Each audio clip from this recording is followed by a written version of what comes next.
और कोई भी इंटीरियर हो आपका, कोई भी वार्डरोब, टीवी यूनिट हो, कुछ भी, तो हमें पता होना चाहिए अलग-अलग डिफरेंट साइजेस के बारे में। ये एक बहुत ही इम्पोर्टेंट चीज़ है हमारी। इसमें हमें पता होना चाहिए कि साइज़ ऑफ बेड कौन-कौन से हमारे अवेलेबल होते हैं और क्या-क्या हम उनको दे सकते हैं। एग्ज़ाम्पल लो, कोई किसी भी क्लाइंट का अगर आप लेआउट बना रहे हो, कोई भी अगर आप रूम डिज़ाइन कर रहे हो 10 बाय 10 का या 12 बाय 12 का, तो आपको मालूम होना चाहिए वहाँ पर क्या-क्या स्टैंडर्ड हैं, क्या-क्या स्टैंडर्ड वहाँ पर दिए जाते हैं। तो इन्हीं सब के बेसिस पे हम वहाँ पर डिज़ाइन्स को क्रिएट करते हैं। तो यहाँ पर इन्होंने कुछ पॉइंट्स बता दिए हैं कि जैसे कि अगर आप किंग साइज़ बेड देना चाहते हो तो वो 72 इंटू 78 इंचेस मोस्टली हम लोग वहाँ पर देते हैं। लेकिन कहाँ पर देते हैं? वहाँ पर देते हैं जहाँ पर that are for master bedroom, जो कम से कम हमारा 12 फीट वाइड हो। मास्टर बेडरूम में हम ये साइज़ मेंशन कर सकते हैं। क्वीन साइज़ बेड अगर मेज़र करना है तो वहाँ पर उसका थिक साइज़ मेंशन कर दिया 16 टू 78। कहाँ पर कंफर्टेबल रहेगा? बेडरूम्स के लिए हमारा। Single bed measure 36 into 72 inches for kids या सिंगल पर्सन बेडरूम में मेंशन कर सकते हैं इसको भी हम। और यहाँ पर कुछ चीज़ें और भी हैं जो नहीं पता होती। The average bed height at the top of the mattress lies between 16 and 25 inches. एक एवरेज हाइट यहाँ पर देती है इन्होंने, कितना हम यहाँ पर इसको फॉलो कर सकते हैं। और कभी कभी ये भी होता है हमारे साथ कि अगर हम कोई भी दो फर्नीचर्स को क्रिएट कर रहे हैं तो उनके बीच की हमें जो स्पेसिंग है वो हमें क्या रखनी चाहिए, कितना साइज होना चाहिए, ये भी हमको नहीं पता होता है। तो यहाँ पर हम वहाँ आप थोड़ा पढ़ोगे इसको तो वहाँ पर आपको मिलेगा ये पॉइंट। यहाँ पर the most common way to separate two single beds is by inserting a shared bed side table in between. अगर हम इन दोनों के बीच में एक शेयर कर रहे हैं एक बेड साइड टेबल को, तो the distance between two single bed should be at least 3 feet. Minimum हम 3 फीट स्पेस को फॉलो कर सकते हैं। अब ये डिपेंड कर रहा है हमारा किस पे? ये डिपेंड कर रहा है हमारा कि अगर हम कोई भी इंटीरियर डिजाइन करेंगे वहां पर, तो ये जो स्पेस हमारा है, ये जो हम टेबल दे रहे हैं, ये हमारा इसके ऊपर डिपेंड कर रहा है कितनी आप शेयर करोगे इस टेबल को। हमको ये भी पता होना चाहिए कि the minimum clearance on the other side of a single bed या even double bed should be around 24 inches so that it is convenient to make the bed. कि स्पेस प्लानिंग के बारे में बहुत सारे लोगों को नहीं पता होता है कि स्पेस प्लानिंग जब हम लोग ऑटोकैड में करते हैं तो इन्हीं स्टैंडर्ड साइजेस के बेसिस पे ही हम स्पेस प्लानिंग को करते हैं। वहां पर हमको पता होना चाहिए कि ये गैप कितना छोड़ना है, सेंटर में कितना छोड़ना है, फ्रंट में कितना छोड़ना है, वॉल तक हमें कितना गैप छोड़ना है। ये सारी चीज़ें हमें इंटीरियर में पता होना चाहिए। और अगर नहीं पता होंगी तो फिर आप क्लाइंट का प्रोजेक्ट कैसे डिज़ाइन करोगे, कैसे क्लाइंट को समझाओगे और उसके स्पेस में और एक्स्ट्रा कंपोनेंट्स को कैसे मेंशन करोगे। इन सब चीज़ों के बारे में एटलीस्ट मालूम होना चाहिए अगर आप कोई भी इंटीरियर डिज़ाइन करना चाहते हो आप कैड में। तब कभी कभी हमको ये भी नहीं पता होता है कि the size of bed side table कितनी रख सकते हैं स्टैंडर्ड हम अपने ड्राइंग में। तो यहाँ पर मेंशन कर दिया है the length of bed side table between 21 to 36 inches and the depth should be approximately 15 inches. 21 to 36 inches हम रख सकते हैं standard and the depth should be approximately 15 inches. अब मार्केट में बहुत सारी नए मॉडल, नए डिज़ाइन, ये सारी मैं कैटलॉग सेंड करूँगा सभी लोगों को और सभी लोग उसको रीड करेंगे। तो ये सब होता क्या है कि देखो, हम कोई भी चीज़, कोई भी कंपोनेंट, कोई भी ऑब्जेक्ट हम ऐसे अपने मन से वहाँ पर प्लेस नहीं कर सकते। बहुत सारी टर्म्स और कंडीशंस होती हैं वहाँ पर। हमारे पास स्पेस कितना है हमको वो देखना पड़ता है, क्लाइंट की रिक्वायरमेंट क्या है हमको वो देखना पड़ता है, क्लाइंट का बजट क्या है हमको वो देखना पड़ता है। तो उन सारी चीज़ों के बेसिस पे ही हम ड्राइंग को मेंशन करते हैं। ऐसा नहीं करना कि जो डिज़ाइन बहुत अच्छा लगा, बहुत खूबसूरत लगा, लेके डाल दिया वहाँ। जो फ्रेशर्स होते हैं, जो इसको इन सब चीज़ों के बारे में नई नॉलेज होती है, जो अच्छा लगा, ये बेड साइड टेबल बहुत खूबसूरत लग रही है, वो उसको मेंशन कर दिया। तो बहुत सारे टेक्निकल टर्म्स होते हैं, कुछ फंडामेंटल्स होते हैं इसके। स्पेस कितना है आपके पास, दूसरा आपका क्लाइंट की रिक्वायरमेंट क्या है, तीसरा आपका का जो एस्टिमेट है, जो बजट है, वो आपका कितना है, उसी के बेसिस पे आप सारी चीज़ों को दोगे। पता चल रहा है कि मैं साइड टेबल दे रहा हूँ, वहाँ पर क्लाइंट को अप्रॉक्स 2200 से 2300 की या 2500 के अराउंड एक बैक साइड टेबल दे रहा हूँ, और आपने वहाँ पर एक मॉडर्न डिज़ाइन निकाल के मेंशन कर दिया 5,500 रुपये का, 3,500 रुपये का। पता चल रहा है तो ये अब कहाँ बजट है 2500 का, कहाँ दे रहे हो 5,500 रुपये का। तो बहुत सारी चीज़ें होती हैं, तो इनको डिज़ाइन करने से पहले सबको थ्योरेटिकल पढ़ना पड़ता है, स्टडी करना पड़ता है, पता होना चाहिए। क्रॉस क्वेश्चन भी कोई कर सकता है आपसे, कहीं अगर इंटरव्यू देने जा रहे हो तो आप वहाँ पे भी आपसे पूछ लिया जाता है। बहुत सारी चीज़ें होती हैं इसमें।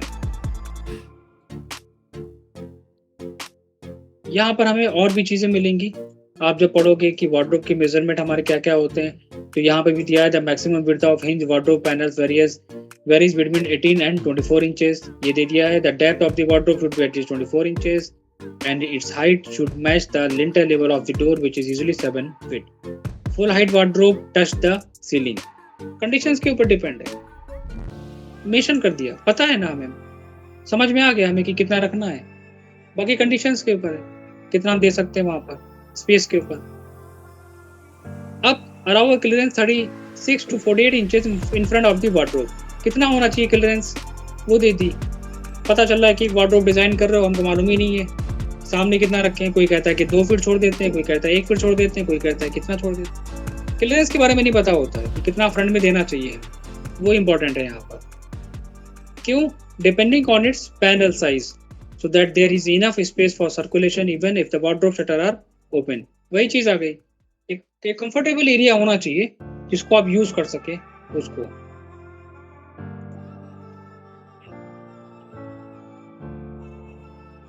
कभी कभी हमने बेडरूम में डिजाइन करा, यहाँ पर सामने दे दिया हमने लाइक टीवी यूनिट दे दिया या कोई टीवी स्टैंड वहां पर मेंशन कर दिया, कुछ भी हमने कोई भी कंपोनेंट, कोई भी ऑब्जेक्ट दिया। अब हमको यही नहीं पता कि जो हम मेंशन कर रहे हैं उसके सामने का हमें गैप कितना रखना चाहिए। लोग क्या करते हैं कि बस ऐसे ही एज्यूम करते हैं, कोई 1 फीट रख लेता है, कोई 2 फीट रख लेता है, कोई 2.5 फीट रख लेता है, पता ही नहीं है स्टैंडर्ड। आइडियल क्या डिस्टेंस है हमारी? The ideal size of A TV for a bedroom should be 32 to 42 inches diagonal measurement of the screen। It is essential to measure the viewing distance of the TV from the bed। अब ये भी conditions हमें देखना पड़ेगी ना कि कितना हम रख रहे हैं परफेक्टली, हमारा व्यूइंग डिस्टेंस कितनी प्रॉपर आ रही है। एक ये चीज़ बहुत इंपॉर्टेंट होती है हमारी। तो यहाँ पर इन्होंने क्लियर कह दिया है कि आप इतना रख सकते हो, बाकी हमारी कंडीशंस के ऊपर है। 32 to 42 inches approx. Size of dressing table important है, कभी मेंशन करना हुआ लाइक कोई किड्स रूम डिजाइन कर रहे हो, किसी का पर्सनल बेडरूम, कुछ भी दे रहे हो, वहां पर आप दे सकते हो। The length of the dressing table should be at least 2 feet wide but can vary as per the size of the room. ये डिपेंड करता है, इसमें कोई वो नहीं है। ये आप कुछ भी कह सकते हो, क्लाइंट की रिक्वायरमेंट के ऊपर वो जैसा जितना उसका फिक्स करे size. But height should be 32 to 36 inches and the depth at least 16 inches so that there is enough space for applying makeup or doing once hair। जो भी है कुछ एटलीस्ट इतना तो वहाँ पे डेप्थ रखी जाती तो ताकि कुछ चीज़ों को हम वहाँ पर प्रॉपर वे में इसको यूटिलाइज कर सकें। अब इसमें भी बहुत सारे डिज़ाइंस हैं, आर्टिफिशियल्स लोग यूज़ करते हैं, मार्केट से उठाते हैं, लेकिन कभी कभी होता है कि उसकी रिक्वायरमेंट है, वो खुद से डिज़ाइन करवा रहा है तो कंडीशंस अलग हो जाती है हमारी। स्टडी टेबल, इसकी भी स्टैंडर्ड डायमेंशंस है। सीलिंग हाइट इसकी भी है। सिटिंग एरिया ये भी हमारे पास पता होना चाहिए क्या क्या हम दे सकते हैं। तो ये तो हम एक चीज़ ये शेयर करेंगे जो बहुत हमारी इम्पॉर्टेंट है। तो दूसरा आपको ये भी पता होना चाहिए कि स्टैंडर्ड साइजेस हमारे ऑफिस टेबल के या स्टडी टेबल्स के, यहाँ तक कि स्टैंडर्ड टेबल लैम्प की साइजेस क्या क्या होते हैं। बहुत रेयर केस में ऐसा होता है कि अगर आप किसी से क्वेश्चन करो कि यार एक बार बताओ कि मैं एक बेडरूम डिजाइन करने जा रहा हूँ, टेबल लैम्प का साइज क्या दूं, अब वो 1 सेकंड के लिए थोड़ा सा रुकेगा, सोचेगा कि इसने मुझसे क्या पूछ लिया, क्योंकि उसने कभी इन सब चीज़ों पे फोकस ही नहीं करा। उसने सोचा ही नहीं है कि यार इतनी माइनर से माइनर चीज़ें कहाँ लोग नोटिस करते होंगे। इतना कौन सोचेगा कि यार इसका साइज क्या होता है, टेबल लैम्प का साइज कौन पूछ लेगा। लेकिन पता होना चाहिए मार्केट में वैरायटीज बहुत हैं, हमें उससे मतलब नहीं है। हमें मतलब है क्या, स्टैंडर्ड से, कि भैया ये होता है। बाकी आप मार्केट से जो मॉडल ले रहे हो वो अलग है, वो उसके ऊपर डिपेंड करेगा। तो इसके बारे में भी स्टडी करना है। यहाँ पर अगर हम बेड साइड टेबल अटैच दे रहे हैं दोनों, तो पता होना चाहिए क्या क्या चीजें हम दे सकते हैं उसमें, क्या क्या होता है स्टैंडर्ड। शू रैक अगर हम दे रहे हैं तो उसके बारे में मुझे पता होना चाहिए कि शू रैक की क्या क्या होती है स्टैंडर्ड डायमेंशंस।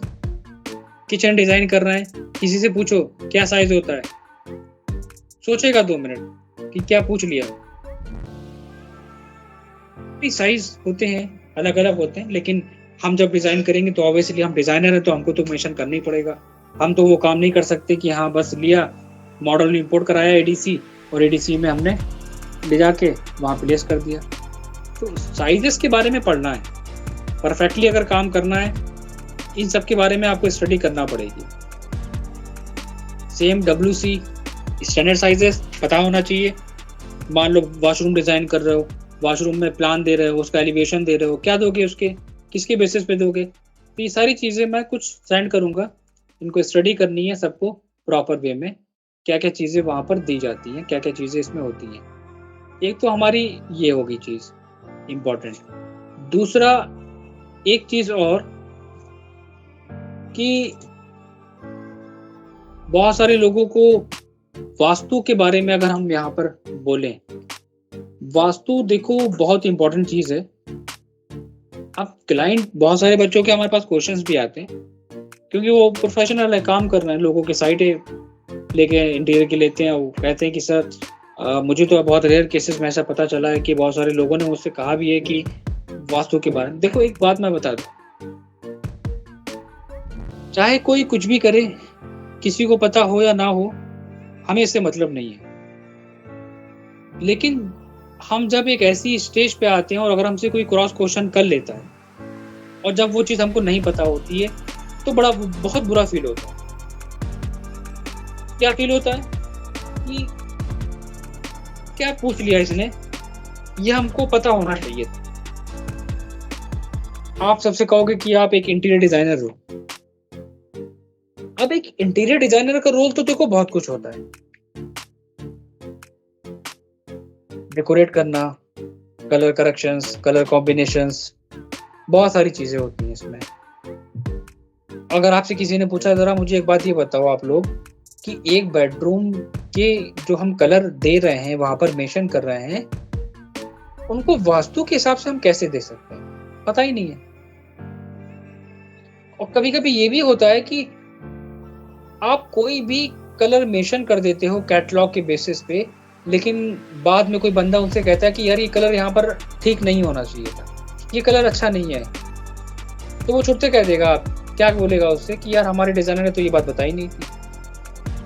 तो वहां पर भी ये चीज लागू होती है अगर कोई बेडरूम डिजाइन कर रहा हो। यहाँ पर मैं चीजों को रटने के लिए नहीं कह रहा हूँ, यहाँ पर मैं ये नहीं कह रहा हूँ छोटे से बच्चे की तरह चीजों को पढ़ो और रटो बैठ के स्टडी।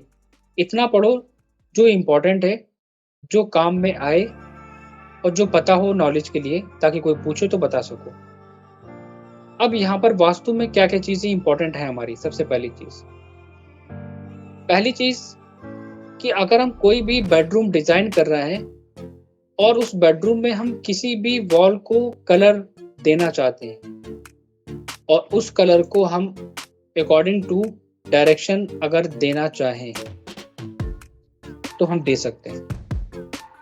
और देखो एक बात और भी है, वास्तु एक बहुत ही बड़ा चैप्टर, एक बहुत ब्रॉड एरिया है वास्तु का, और ये बहुत इम्पोर्टेंट भी चीज़ है कि आपको पता होना चाहिए इसके बारे में।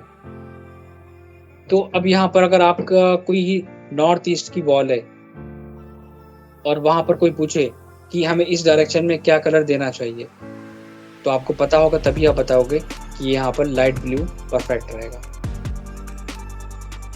अगर आप कोई ईस्ट वॉल पे कोई कलर आप देना चाहते हो तो आपको पता होना चाहिए कि वाइट लाइट ब्लू हम दे सकते हैं। साउथ ईस्ट वॉल है हमारी ऑरेंज एंड पिंक, नॉर्थ है ग्रीन। तो ये बहुत सारी कंडीशंस हो गई, इन्होंने मेंशन कर दिया डायरेक्शन के हिसाब से। लेकिन हमारे साथ कभी-कभी बहुत ही गलत सिचुएशन आ जाती है। हम डायरेक्शन के हिसाब से तो कलर को मेंशन नहीं कर सकते। हाँ, कलर की प्रॉपर्टी की बेसिस पे हम वहाँ पर मेंशन कर सकते हैं। यहाँ पर थोड़ा-सा बहुत सारे बच्चे डाउट में भी थे, तो यहाँ पर मैं यही कुछ चीज़ मैं रिपीट करूँगा कि आप एक काम ये करो कि कौन-सा कलर बेस्ट रहेगा वो ज़्यादा इम्पोर्टेंट है। उसको समझो। अब लोग कहते हैं कि कौन-कौन से कलर हमें बेडरूम में देने चाहिए। ब्लू दे सकते हो। अब ब्लू की यहाँ पर प्रॉपर्टीज़ क्या है? ब्यूटी, कंटेंटमेंट, डिवोशन, ट्रस्ट, उसकी एक प्लस पॉइंट है, पॉजिटिव चीज़ है उसकी, कलर की प्रॉपर्टीज़ है। किसी ने क्वेश्चन कर लिया कि ज़रा एक बात बताओ, ग्रीन कलर ही क्यों दे रहे हो बेडरूम में? अब कुछ तो बोलना ही पड़ेगा। ग्रीन तो बहुत अच्छा होता है। ग्रीन कलर खिल के आता है और लाइट जलाते हैं तो बहुत अच्छा लगता है। इससे ज़्यादा हम कुछ कह नहीं सकते उससे, और यही बोलते भी हैं लोग।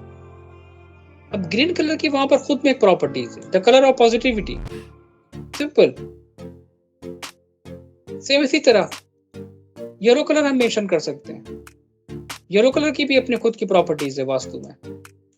अ cheerful vastu colour for bedroom, purple भी मेंशन कर सकते हैं। Pleasant vastu colour for your bedroom, classy bedroom, shades red, magenta, charcoal, lavender, इन सब की ये क्या है? ये इन सब की प्रॉपर्टीज है कलर की। ये इन सब की प्रॉपर्टीज है, लेकिन कौन सा कलर कहाँ पे देना चाहिए, ये कंडीशन थोड़ी सी डिफरेंट यहाँ पर है। वो अलग कंडीशंस होगी। अब ब्लू है, ब्लू की प्रॉपर्टी यहाँ पर क्या कह रही है? The calming blue vibes of a blue bedroom और unparalleled. Blue is a calming color meant to represent intelligence and responsibility. So painting your wall blue may be a good idea to try and embed these traits into your life. Simple. ज़्यादा बड़ा हमें कुछ लिखना नहीं है, रटना नहीं है, थीसिस नहीं बनानी है। ब्लू कलर होता क्या है, उसकी प्रॉपर्टी क्या है, ये इंपॉर्टेंट है। देख क्या सकते हैं हम बेडरूम में, वो इम्पोर्टेंट है। उन्होंने ये हर एक कलर को अलग अलग उन्होंने यहाँ पर बताया है, अलग अलग कलर की प्रॉपर्टीज़ के बारे में एक्सप्लेन करा है कि क्या होता है। बहुत सारे बच्चे हमारे पास ऐसे भी हैं जो इंटीरियर डिज़ाइनर हैं, जो अभी जॉब कर रहे हैं, और कुछ लोग अपनी खुद की वर्किंग कर रहे हैं, लेकिन उन्होंने भी इस चीज़ को पढ़ा है, थ्योरेटिकल नोट्स बनाए हैं। क्योंकि जितना डीपली पढ़ोगे देखो, उतना ही नॉलेज बढ़ेगी। जितनी नॉलेज बढ़ेगी उतनी अच्छा एक्सपीरियंस होगा और उतना ही अच्छा काम कर पाओगे फ्यूचर में। और हर किसी भी चीज़ को बहुत लाइटली लोगे तो फिर वो चीज़ लाइटली ही होती है, तो कैरियर में आगे ग्रोथ नहीं होती है इसमें। तो एक तो ये हुआ कि इसको देख लिया, समझ लिया और बंद करके रख दिया, क्योंकि इन सब चीज़ों को कोई डिस्कस नहीं करता, ना इन सब चीज़ों को कोई पढ़ाता है। पिंक के बारे में प्रॉपर्टीज़ आ गई, तो इन्होंने सारी चीज़ें हमें बता दी, तो ये मैं शेयर करूँगा। इन सबको पढ़ना है, ज़्यादा नहीं, उनकी प्रॉपर्टीज़ के बारे में कि कौन सी चीज़ कहाँ पर क्या-क्या चीज़ होती है, क्या-क्या बेस्ट रहेगी, कौन से कलर हम यहाँ पर दे सकते हैं, इन चीज़ों के बारे में। अब जैसे कि एग्ज़ाम्पल लो, वास्तु में ये भी कहा गया है, उन्होंने ये भी चीज़ मेंशन करी है कि vastu also mention that colour that you should completely avoid in your bedroom, कौन-कौन से कलर को हमें अपने बेडरूम में अवॉइड करना चाहिए। ये बहुत इंपॉर्टेंट चीज़ है एक डिज़ाइनर के लिए। बहुत सारे लोग स्केचअप पे काम करते हैं, 3D सॉफ्टवेयर पे काम करते हैं, बहुत सारे लोग मैक्स पे काम करते हैं, बहुत सारे लोग अदर सॉफ्टवेयर पे काम करते हैं। वो क्या करते हैं, इमेज निकाली, इमेज का रेफरेंस लिया और बैठ के वही कलर मिला रहे हैं, लाल, पीला, नीला, काला। हाँ ठीक है, ये तो मैच कर गया, बढ़िया बढ़िया, ठीक है। 99.9%, 1% भी नहीं, 50%, 99.9% इमेज निकाली, उसी के बेसिस पे उसको मैच करा रहे हैं। रेंडर निकाला, अच्छा लग रहा है, परफेक्ट। कौन सा कलर है, उसकी प्रॉपर्टी क्या है, कौन सी कंपनी का है, उसका कोड क्या है, कुछ नहीं। वहां पर हमको पता होना चाहिए कि कौन कौन से कलर हमें अवॉइड करने चाहिए अपने घर में। ब्लैक। कोई क्वेश्चन करना चाह रहे हो शुभम? नहीं समझ में नहीं समझ में आ रहा है। अच्छा ठीक है, तो तुम्हारा ऑन हुआ था, मैं इसीलिए पूछ रहा था, इसको ऑफ म्यूट कर लो। ठीक है। इसके बाद brown, dark red, dark green, purple. Clear है? जो अवॉइड करने चाहिए उनको दिमाग में रख लो, रटने की जरूरत नहीं है। जो इंपॉर्टेंट है उनको माइंड में रख लो कि कौन कौन से हम यूज कर सकते हैं। अभी ये क्वेश्चन और भी आता है, माइंड में चलेगा, पूछूंगा अभी इसमें। ये तो हो गया हमारे बेडरूम के बारे में, इन्होंने हमें बिल्कुल क्लियर बता दिया। थ्योरी को रटने से कोई फायदा नहीं है, थ्योरी को स्किप कर देना और नॉलेज के लिए इसको पढ़ लेना, क्योंकि बहुत इंपॉर्टेंट है।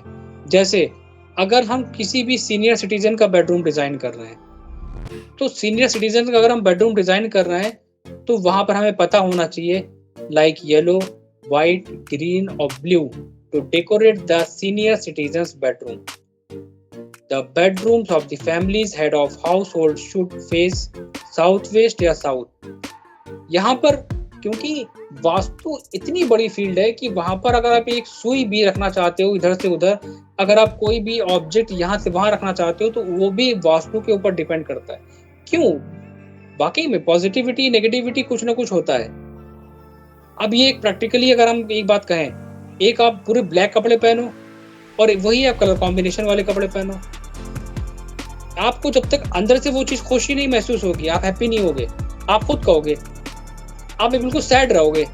अगर आपको मैं एक काम करता हूँ, आपको मैं ब्लैक कैप, ब्लैक कपड़े, ब्लैक शूज सब ब्लैक कर देता हूँ, आप दिन भर क्या कहोगे? अरे यार पता नहीं क्या पहना दिया। क्या हुआ? वो नेगेटिविटी चल रही है माइंड में, क्योंकि आप हैप्पी नहीं हो, उस कलर से हैप्पी नहीं हो। कलर्स का हमारी लाइफ में बहुत इफेक्ट पड़ता है और ये फैक्ट है। इसीलिए मोस्टली जो बाहर बहुत बड़े बड़े डिजाइनर होते हैं वो इन सब चीजों को देखते हैं। उन्हें वास्तु तो नहीं पता होता है, लेकिन उन्हें कलर के बारे में पता होता है। वार्म कलर कौन से होते हैं, कूल कलर कौन से होते हैं, उनके बारे में पता होता है। और उन्हीं चीजों के बेसिस पे यहाँ पर ये चीज यहाँ पर एक्सप्लेन कर दी गई है कि senior citizens can also use rooms in north east, east या north. The direction of the bed's head should be east या south. In west, books should be kept on shelf. बिल्कुल क्लियर, देखो बता दिया इन्होंने। In the northwest corner, set up a table and chair for reading, writing, knitting, drawing and other activities. And keeping medicines on a shelf in the middle of the room. Simple. एक एक चीज को वहां पर हमें point out देखना पड़ता है, वहां पर नोट करना पड़ता है कि क्या क्या चीजें हम वहां फॉलो कर सकते हैं। यहाँ पर ये भी कहा गया है, ये कॉमन सी बात है आज की नहीं, कि bedroom with attached bathroom vastu recommendation. 90% जमाना चेंज हो चुका है, मॉडर्न टाइम आ गया है, सोच हमारी चेंज हो चुकी है। अब तो जहां देखो बेडरूम के साथ वॉशरूम ना हो तो वो बेडरूम ही नहीं है। अब यहाँ पर अगर आप पढ़ो, due to convenience and space limitation, bath and bathroom are frequently combined with bedrooms in modern apartments. Vastu states that having a restroom in the wrong place can have negative effects on. ये बात आज की नहीं है, ये बात बहुत पहले से चलती चली आ रही है। जिसको वास्तु नहीं भी पता होता है वो भी कोई ना कोई आपसे कहेगा कि यार देखो ये चीज यहाँ पर नहीं होनी चाहिए, किचन के पास वॉशरूम नहीं, अवॉइड करना चाहिए। तो है बात, तभी तो उन चीजों को फॉलो फेस करा जाता है। क्यों ऐसा? क्यों? हेल्थ एंड फाइनेंस, ये भी उसने बता दिया, सारी चीजें उन्होंने एक्सप्लेन कर दी। ये भी कह दिया कि the other suitable orientation are south या west. Make sure the bathroom door is maintained closed because an open bathroom door might have a negative impact on the atmosphere of the bedroom. ये भी fact है। तो यहाँ पर बहुत ही important points आपको मिलेंगे, उनको एक बार आपको पढ़ना है कि किन किन चीजों को फॉलो कर सकते हैं, वो आपके ऊपर है। इसी तरह यहाँ पर इन्होंने एक कंडीशन दे दी कि आप बाथरूम डिजाइन कर रहे हो, ठीक है, आप बाथरूम को भी उसी की बेसिस पे कर सकते हो, लेकिन आपको ज्यादा थ्योरी पढ़ने की जरूरत नहीं है। आप क्या करोगे? आप मास्टर बेडरूम में क्या है, ब्लू कलर दे सकते हैं, क्या अवॉइड कर सकते हैं, डार्क रेड। हम व्हाइट दे सकते हैं, डार्क रेड अवॉइड कर सकते हैं। लिविंग रूम में व्हाइट दे सकते हैं, डार्क कलर अवॉइड कर सकते हैं। डाइनिंग रूम में ग्रीन, ब्लू या येलो, ग्रे को अवॉइड कर सकते हैं। किड्स रूम में व्हाइट, ऑफ वाइट, ब्लैक और ग्रे अवॉइड कर सकते हैं। सिंपल, क्लियर कर दिया उन्होंने। हमें इसी को फॉलो करना है, डायरेक्शन नहीं देखनी है हमें।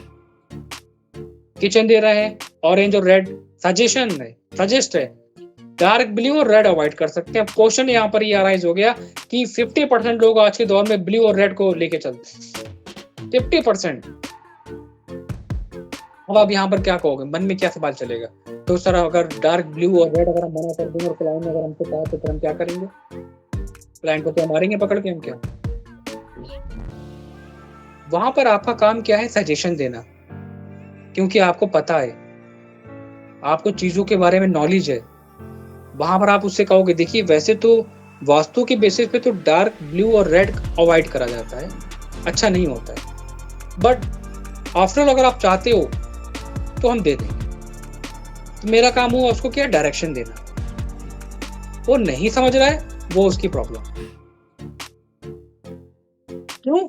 क्योंकि बाद में जब वो किसी अदर पर्सन अगर को दिखाएगा, किसी भी जिसको नॉलेज होगी इंटीरियर की, और वो अगर कहेगा कि यार देखो डार्क ब्लू यहाँ पर नहीं देना चाहिए था या रेड नहीं देना चाहिए था, वो छुड़ते कहेगा यार हमारे डिजाइनर ने तो हमें कोई सजेशन दिया ही नहीं था। तो मेरा काम है वहां पर कि उसको बताना। अब इम्प्लीमेंट करेगा नहीं करेगा उसकी मर्जी है, मुझे उससे मतलब नहीं है। ये क्वेश्चन पहले माइंड में आ गया होगा सभी लोगों के। तो जो जो चल रहा है कलर वही अवॉइड करना है, तो समझाएंगे कैसे हम? बस गाइड करके।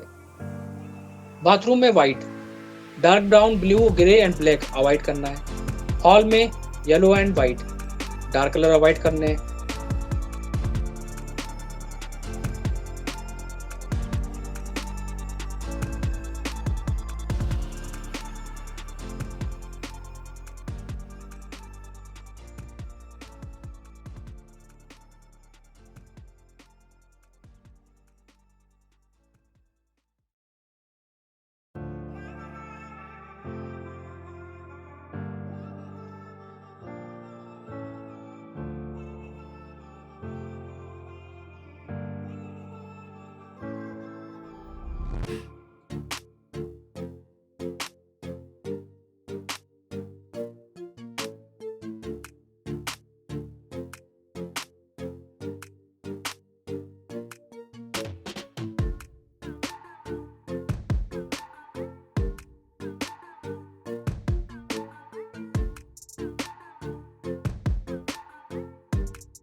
आपकी वॉइस ब्रेक हो गई है।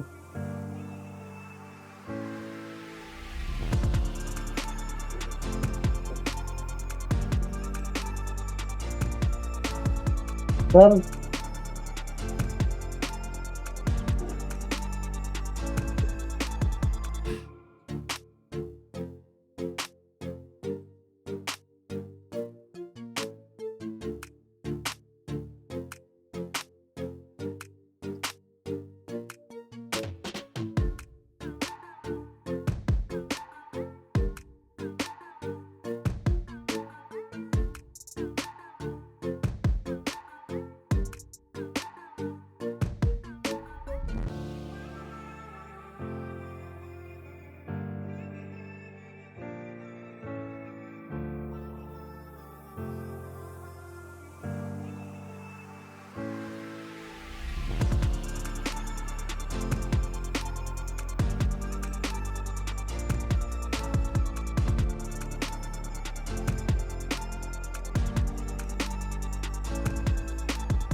सर साउंड प्रॉपर नहीं आ रहा है।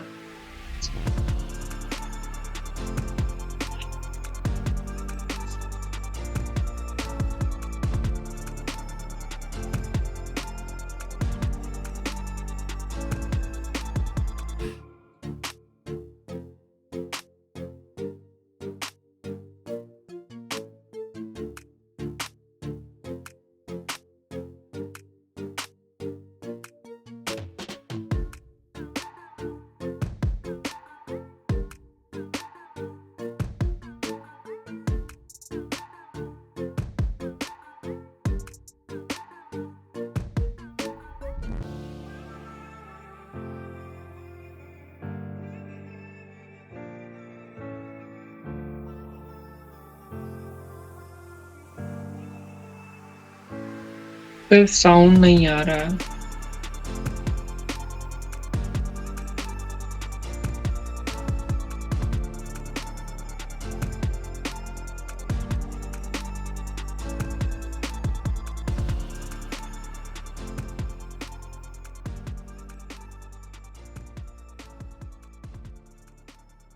आवाज आ रही है ना मेरी?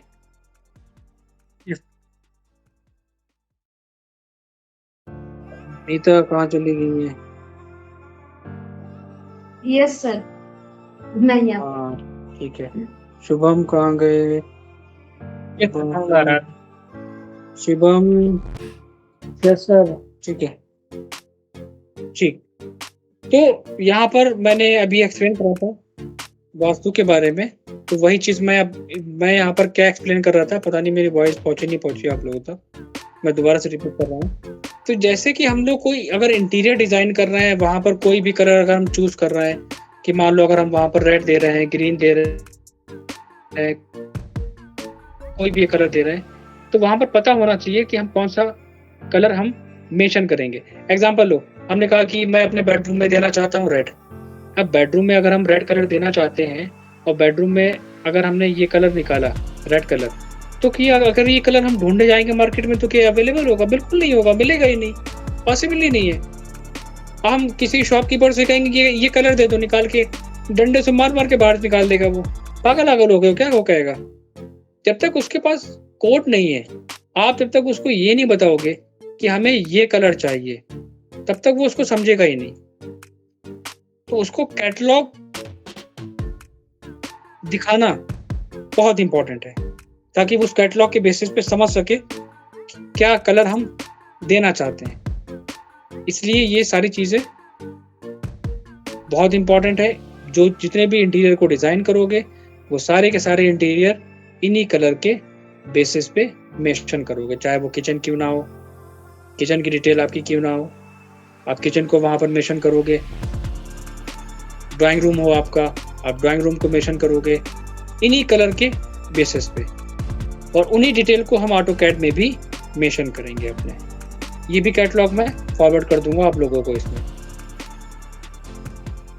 दूसरा, ये सभी लोगों को पता है कि लैमिनेट सबसे अच्छा पता होगा हमारे शुभम को।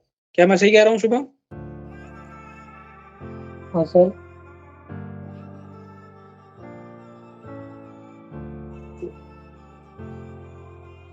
बिल्कुल सही कह रहा हूँ ना मैं? हाँ सर, तो पता ही है।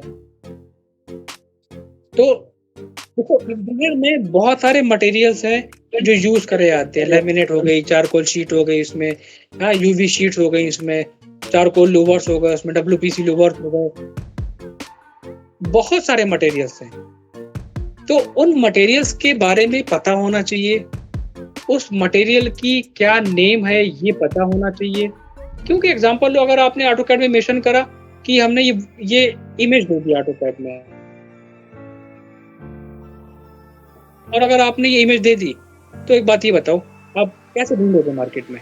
तो कंपनी की जो कैटलॉग है उनको निकाल लो, उन कैटलॉग को वहां पर आप डाउनलोड कर लो, मैं फॉरवर्ड कर दूंगा, ताकि हम जब मेंशन करेंगे ये क्या है, ये हमारा ये नेम है, उस मटेरियल का नेम यहाँ से हम मेंशन करेंगे। तो इसके बेसिस पे हम डिटेल को मेंशन करेंगे, नेम के बेसिस पे।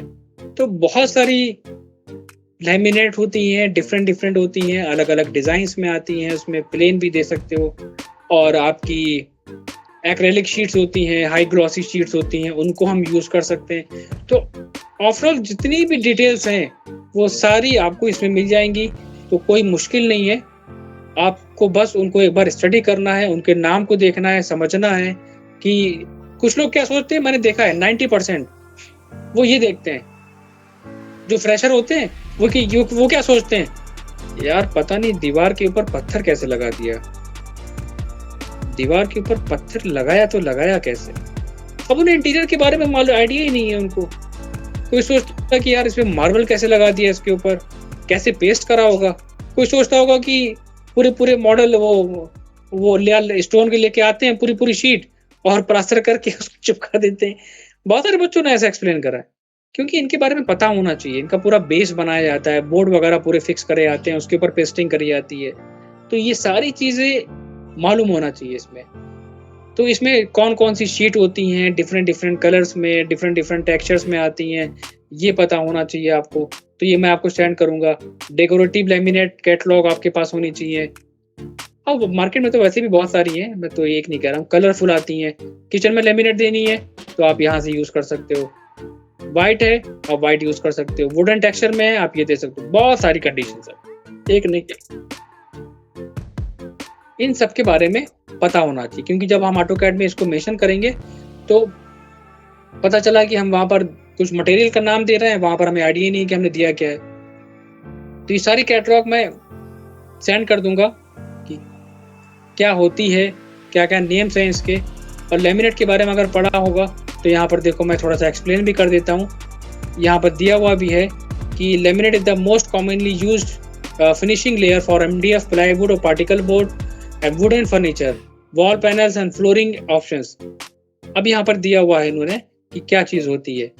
अब ये क्या चीज़ होती है, it is made by pressing together thin layer of flat paper and resins. The upper layer is often printed with a decorative pattern or a color. The laminate cost as per square feet between 56.25 example है पर square feet. High glossy laminate sheet का price जाता है 350 रुपये square feet, depending on the market price. PVC laminate cost हमारी वो अलग हो जाती है। तो ये सब चीज़ों के बारे में एक हमें ओवरऑल पता होना चाहिए। तो ये सब को पढ़ना है, इन सब को आपको स्टडी करना है कि हाई ड्यूरेबिलिटी होती है, नेचुरल अपील आती है, इसमें लो मेंटेनेंस होती है, प्री फिनिश प्रोडक्ट होता है हमारा, बहुत सारी चीज़ें होती हैं। ठीक है, इन सबको मैं फॉरवर्ड करूँगा। इसी तरह हमारे बोर्ड भी आते हैं, अलग अलग बोर्ड आते हैं। हमारे बोर्ड के बारे में पता होना चाहिए। SDF है, MDF है, हमारा पार्टिकल बोर्ड है इसमें, तो ये भी मैं सेंड करूँगा कि SDF हमारा क्या होता है, हाई डेंसिटी फाइबर बोर्ड क्या कहलाता है हमारा, MDF। तो इनको यहाँ पर दिया है, इनकी कैटेगरीज के बारे में दिया है। यहाँ बताया गया है कि SDF हमारा की कितनी स्ट्रेंथ है, MDF की कितनी स्ट्रेंथ है हमारी। यहाँ पर इन्होंने बताया है the high density board is harder than MDF, less harder than high density fibre board.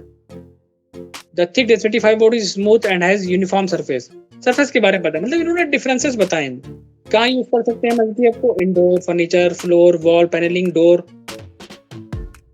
MDF furniture that has grooves, बाकी भी डिपेंड करता है, ऐसा नहीं है, हम यूज़ कर सकते हैं इसको अलग अलग। क्या क्या इसकी मेंटेनेंस होती है, कैसे हम लोग मेंटेन कर सकते हैं उसको, सारी चीज़ इसमें दी गई है। इसमें किचन कैबिनेट में SDF like MDF is a good choice for the core of kitchen cabinet when finished well with no exposed surface। यहाँ पर बताया गया है कि हम किचन कैबिनेट में क्या यूज़ कर सकते हैं। वार्डरोब में SDF।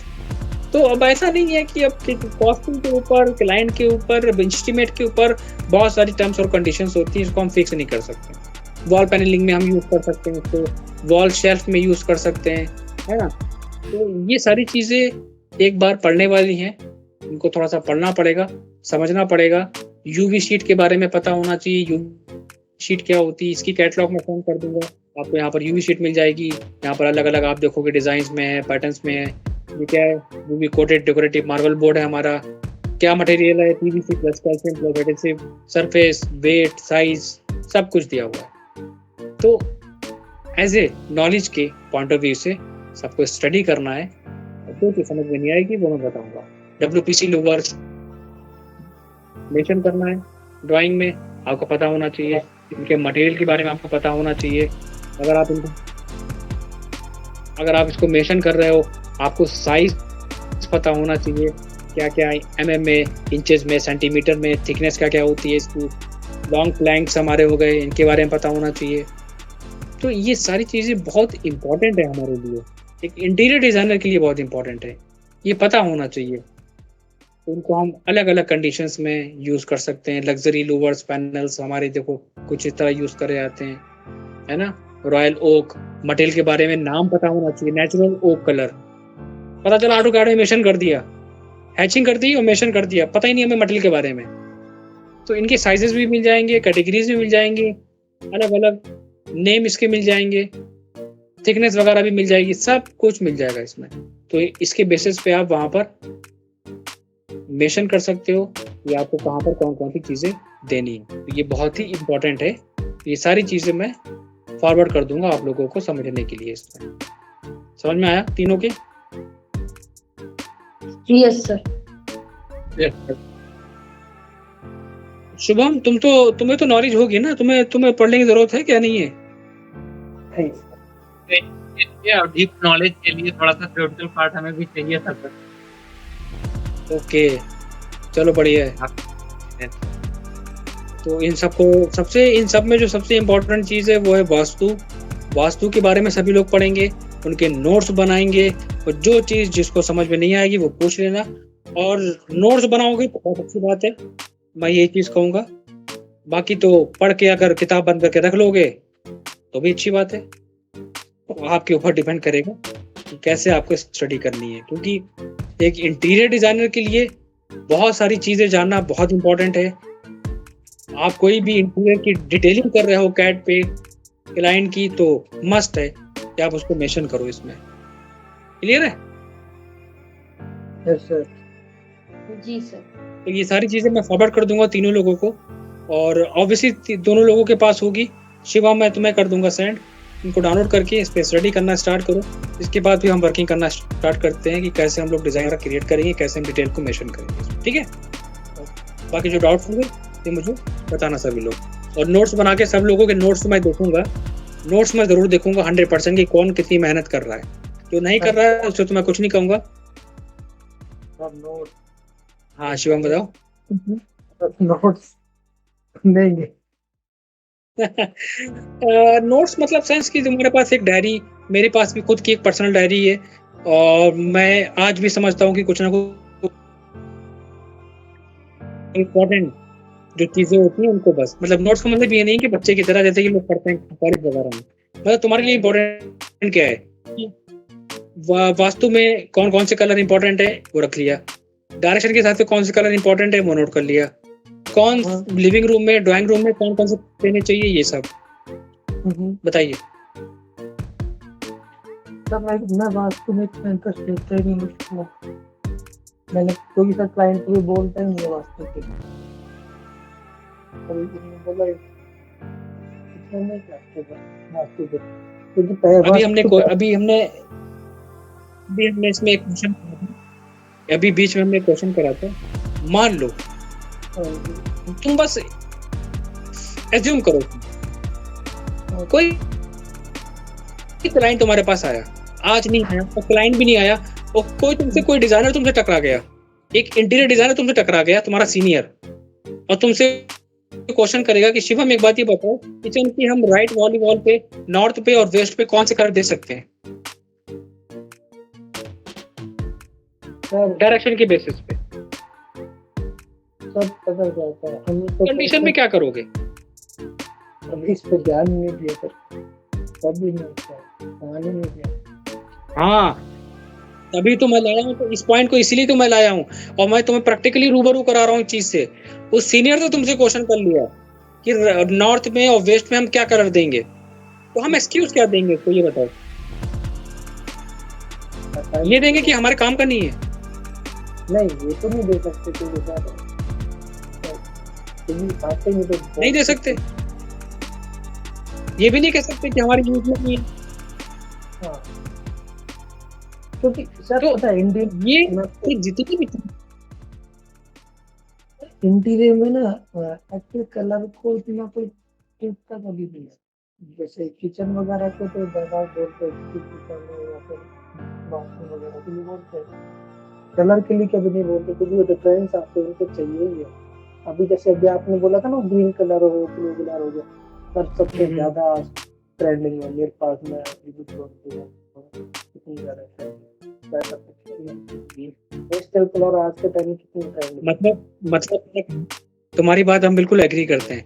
लेकिन अभी हमने बीच में एक क्वेश्चन करते रहे थे हम। देखो हम पढ़ाते पढ़ाते क्वेश्चन के भी सॉल्व आंसर दे देते हैं कि जो ट्रेंड में है वो नेगेटिव है, हाँ, जो कलर अवॉइड करे गए हैं वो नेगेटिव है। हाँ, अब वो नेगेटिव के बारे में पता तो होना चाहिए ना मुझे। हमारा काम वहां पर क्या है? हमारा काम देखो, हमारा काम यहाँ पर ये है कि हमें सामने वाले को गाइड करना है। भाई हम प्रोफेशनल हैं, हमें जब चीजें पता ही नहीं होंगी तो सामने वाले को क्या गाइड करेंगे? मुझे ये बताओ। नहीं ये तो बात है। तो सामने वाले से आप तभी बहस करो जब आपको चीजें पता होगी। मान लो वो इसको माने चाहे ना माने, चाहे वो इस पे काम करे चाहे ना करे, मुझे उससे मतलब नहीं है। लेकिन हमारा वहां पर क्या रिस्पॉन्सिबिलिटी थी कि मैंने बता दिया, सिंपल। कहने का मतलब यहाँ पर ये है इसलिए वास्तु